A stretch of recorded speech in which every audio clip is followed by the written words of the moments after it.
Hari yang tunggu-tunggu sudah tiba dan kali ini fokus utama semua akan tertuju dan menantikan data inflasi dari Amerika. Tapi sebelum itu teman-teman, saya membawa kabar yang cukup optimis untuk kaitannya mungkin akan berkesinambungan dengan data inflasi nanti malam. Yaitu kaitannya dengan harga minyak yang kembali ditutup di bawah $70.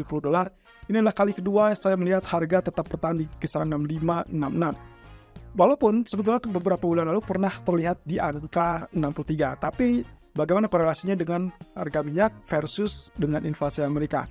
Oke, begini ulasannya. Ya, tadi malam kita sempat melihat harga minyak sempat mengalami rebound sampai zona $69, tapi sayangnya tidak tembus level $70.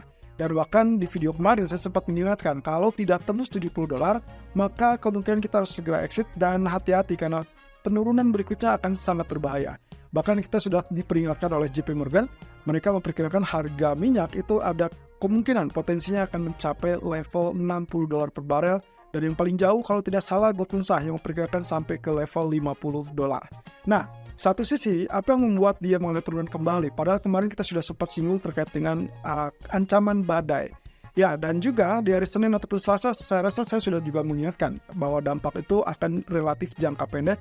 Sehingga yang kita lihat adalah bukan lagi alasan terkait dengan ancaman badai, dan itu sudah berlalu.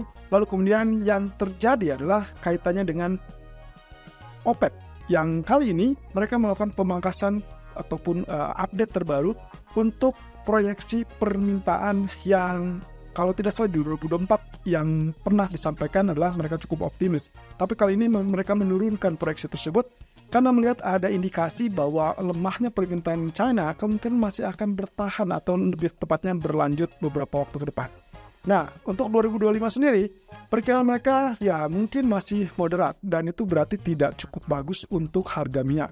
Ya, apapun itu berarti skenario yang pertama kali pernah kita bahas terkait dengan kemungkinan dukungan dari OPEC yang setuju untuk menunda rencana produksi ataupun menghilangkan atau menghapus pemangkasan produksi, kelihatannya itu juga tidak works atau tidak berguna.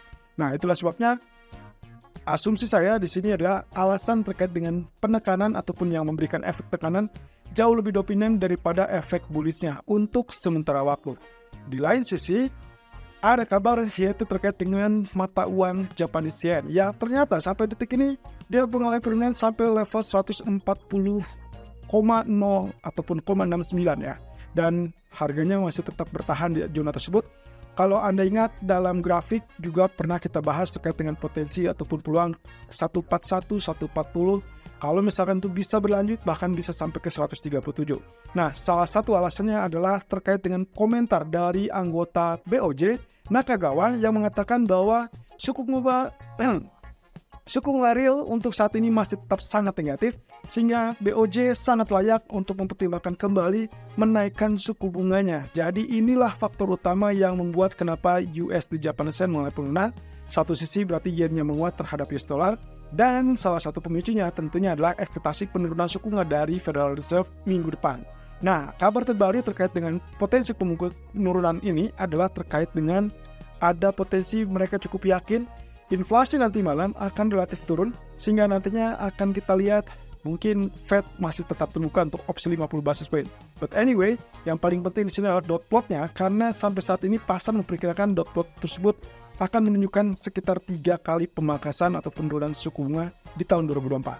Nah, jadi kalau kita korelasikan antara hubungan harga minyak yang relatif lebih rendah dengan tingkat inflasi Amerika, ingat salah satu pemicu inflasi ataupun kenaikan harga itulah dipicu oleh kenaikan harga bahan bakar atau minyak mentah. Nah, dari situ nanti akan muncul dengan biaya produksi yang lebih tinggi, sehingga akhirnya biaya ataupun harga-harga itu kecenderungan mulai kenaikan dan alhasil mendorong kepada tingkat inflasi. Jadi kalau sebaliknya yang terjadi, kalau misalkan ternyata harga minyaknya kecenderungan lebih rendah, maka kecenderungan juga terlihat dari harga-harga yang relatif mulai normal turun, dan itu berarti inflasinya mulai mendingin alias kembali turun. Nah, itu sebabnya ekspektasi untuk nanti malam kelihatannya cukup optimis bahwa inflasi Amerika akan mulai penurunan.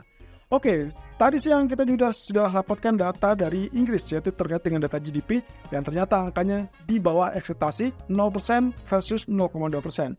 Oke, singkatnya adalah kalau misalnya kita lihat dengan angka yang relatif negatif ataupun relatif turun dibandingkan bulan sebelumnya juga relatif stagnan, maka kita sebut ini adalah stagnasi, di mana pertumbuhan ekonomi dari Inggris kelihatannya agak bermasalah.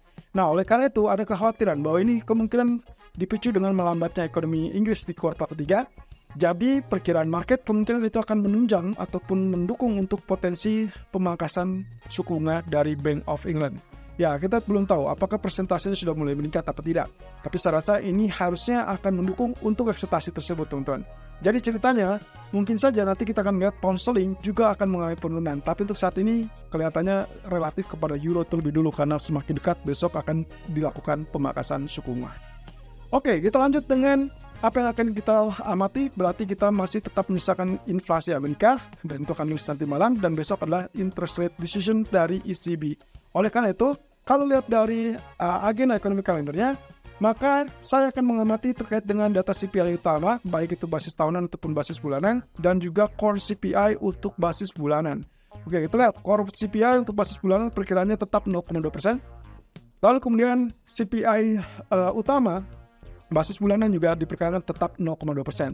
Dan cukup menarik di sini adalah CPI basis tahunan, teman-teman, di mana datanya dari 2,9% diharapkan turun ke 2,5%.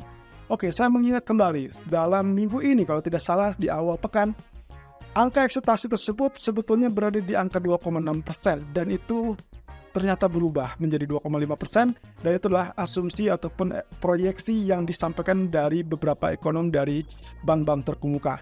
Jadi mereka memperkirakan ada kecenderungan inflasi bisa turun ke level 2,5%. Artinya apa?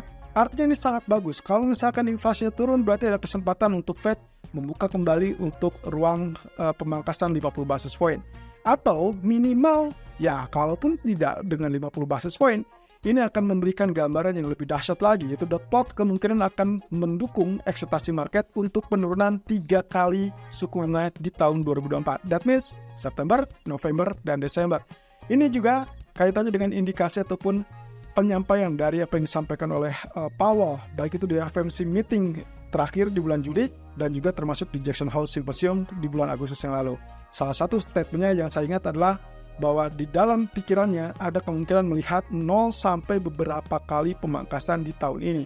Nah, saya garis bawahi 0 sampai beberapa yang dimaksud di situ ditangkap atau ya menjadikan indikasi yang sangat kuat bahwa Fed kemungkinan tidak hanya akan 1 kali melakukan pemangkasan dan mungkin saja terbuka 2 atau 3 kali, dan itu berarti kaitannya di tahun 2024. So dot plot kelihatannya optimis bisa mendapatkan 2 atau 3 kali pemangkasan di tahun 2024. So saya tidak masalahkan lagi 25 basis point atau 50 basis point, that doesn't matter. Nah, sekarang kita bicara tentang skenario untuk kita trading CPI nanti malam. Oke, pada dasarnya CPI diperkirakan tadi mengalami penurunan ke 2,5%. Jadi angkanya sudah berubah. Ya, kemarin kita sudah sempat singgung bahwa kaitannya dengan potensi yang terjadi adalah ada harapan bahwa angka inflasi tersebut akan mengalami penurunan. Tapi poin utama yang harus saya garis bawahi di sini adalah kita perlu angka yang relatif signifikan berbeda. Artinya kalau misalkan ekspektasinya 2,5%, ya let's say mungkin turun ke 2,3% atau 2,4%, itu akan jauh lebih bagus. Dan akhirnya akan terjadi skenario mirip dengan skenario nomor 5. Dan itu berarti ekstrim banget, dan kemungkinan dolar akan sangat melemah, US Treasury rate juga akan sangat lemah. Dan itu berarti pertanda bahwa emas, saham, dan juga kemungkinan mata uang lain akan bergerak mengalami kenaikan. Satu sisi, USD Japanese Yen akan melanjutkan penurunan dan semakin terbuka untuk turun di bawah 140 dolar. Nah, sebaliknya teman-teman, kalaupun misalkan terjadi kenaikan, maka yang harus diharapkan adalah kenaikan yang juga ekstrim lebih tinggi daripada ekspektasi. So, ekspektasinya 2,6, berarti kita asumsikan 2,7 kelihatannya itu tidak akan terlalu bermasalah, dan malah respon marketnya akan relatif terbatas. Dan itu yang dicerminkan di poin pertama atau skenario nomor 1.